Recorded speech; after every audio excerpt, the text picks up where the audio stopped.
Most projectionists at this time probably make between $40,000 and $60,000 a year. Those are full-time guys working at least 50 hours a week. There's very little fluctuation. We make approximately $20 an hour generally. But you know, you put the time in to get that. Well, we don't have much of a pension. At this point, we have a pension fund. It's not a terrific pension fund, but it was developed merely as a supplement to Social Security, and it's good that it's there. Of course, now with the constant reduction in hours comes the loss of contributions to our pension fund. So at this time, we're starting to look into to what degree our pension fund is funded and whether or not it's going to be able to survive, simply based on the lack of contributions that are coming as a result of the cutbacks in work. We also have benefits as far as health benefits.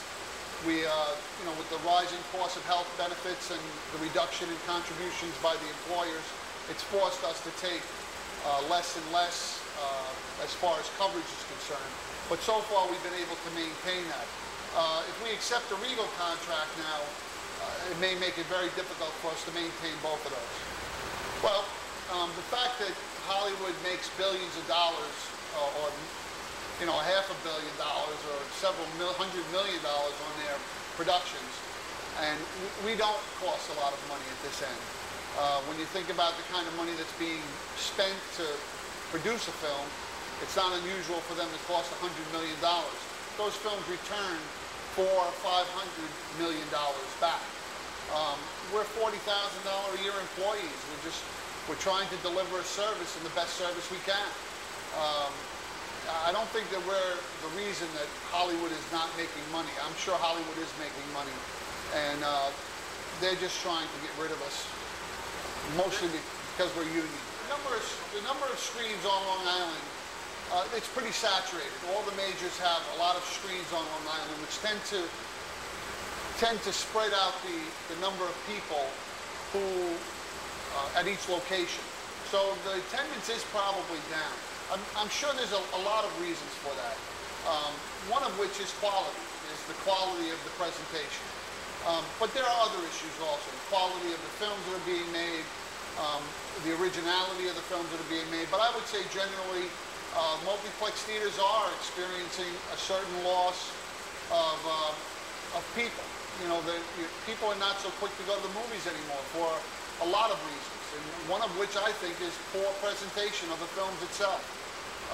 Whether it be sound problems or picture problems and scratches. And a lot of that has to do with the fact that they're replacing us in a lot of these locations, even part-time. They do a lot of damage when we're not here. It's difficult. It's difficult to keep up the quality. More attendance? I don't see it. I mean, if it's happening, I don't see it. If they're saying it's so, I guess it must be so. I know they're making more money, but that may not be as a result of attendance. That may be as a result of charging more. Ticket prices now are $9.50, $10.50 a ticket, so they're making more money. But I don't think they're, you know, I would like to see the numbers that prove that they're actually doing more attendance. What I believe, personally, the future of films are going to end up in the hands of cable television and satellite television. Today, you're able to watch full-length motion pictures at home by pressing a button on your cable box, and they send it right to you. You can stop it, pause it. So what I believe is going to happen eventually is that the films are going to be released on cable, first run. The consumer will pay a larger amount for it, but they'll watch their films in their home theaters at home. There won't be any need for movie theaters especially multiplexes. There'll probably still be mom and pop operations, because let's face it, everybody likes to go out. Some people love the big screen and the surround sound, but a lot of people are able to see these movies at home simply because they're going to be digitized and sent over the airwaves, just like television, just like all cable is. I think the film industry, the theater industry in itself is in for a radical change as the digital age comes forward. What I would like to see happen within this industry is for the exhibitors to understand that there's still a projection job here, especially right now, before the implementation of digital. it's arguable about digital. I feel that there's still going to need operators for the digital age. But more importantly, the majority of theaters are still running 35mm film. I think that a motion picture machine operator is necessary, especially in this competitive age. We live on Long Island. There's a movie theater on every corner practically and a multiplex every town. I think that in order to stay up with that competition, you need professionals to run it. The one thing that's been consistent in theaters for the past 75 years has not been the management team or the ushers or the candy girls.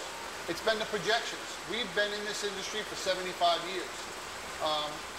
We've been struggling and trying to make ends meet for those 75 years. And we'd like to continue to do that as long as 35mm film is still being used. As it changes over into the digital age, then it's time to perhaps re-educate and take a new look at the digital age and whether or not an operator is necessary. It's my personal opinion that he is. That the theaters will always require somebody to do this work. The question is whether or not they'll have a union professional do it, or if they're going to have somebody who's just going to thread up the machines and then call in for tech work when something breaks down. Ultimately disappointing the customer. It's great to have a format like LaborNewsNetwork.com in order to express our views and to try to get the message out to the people about organized labor and what's going on in the business world. I'd like to thank them for giving me this opportunity.